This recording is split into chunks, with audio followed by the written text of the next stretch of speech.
Kadiz qaynonamdan yangicha quritilgan sakkizoyoqdan salat retsepti. Kadiz qaynonam tayyorlagan isqini guruchim yesa ketadi. Quritilgan sakkizoyoqli salatni tayyorlash uchun mayonez kerak bo'lar ekan. Bu yerda qaynonam uchun sakkizoyoqni raqsini tushib beryapman. Kimga yana duxu yetadi qaynonasiga sakkizoyoqdaqa raqsga tushib berishga. Quritilgan sakkizoyoqlarimizni shunaqa qaychida kesib chiqamiz. Undan keyin past olovda matsul degan narsani 3 qoshiq qo'shib, yaxshilab qovurib olamiz. Bu narsa sakkizoyoqdan kelib turadigan hidlarni yo'qotar ekan. Bu yerda qaynonam sochim ko'zimga kirib ketyapti deganlari uchun yana menga boshqa ish buyurib qo'ymasinlar deb sochlarini chiroyli qilib aqlli kelinlarga o'xshab yig'ishtirib berdim.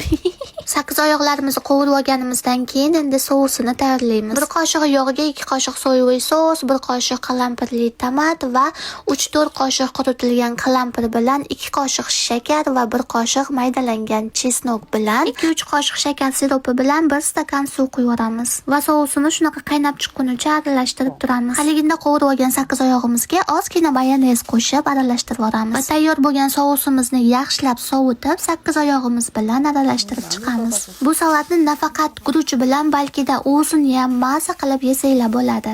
Koreyada ko'p koreyskiy salatlarni oxirida qovurilgan kunjut bilan kunjut yog'idan ham qo'shib va albatta oxirida yeb ko'ring, agar u bu narsasi kam bo'lsa, bemalol hozirgi holatida qo'shib olsangiz ham bo'ladi.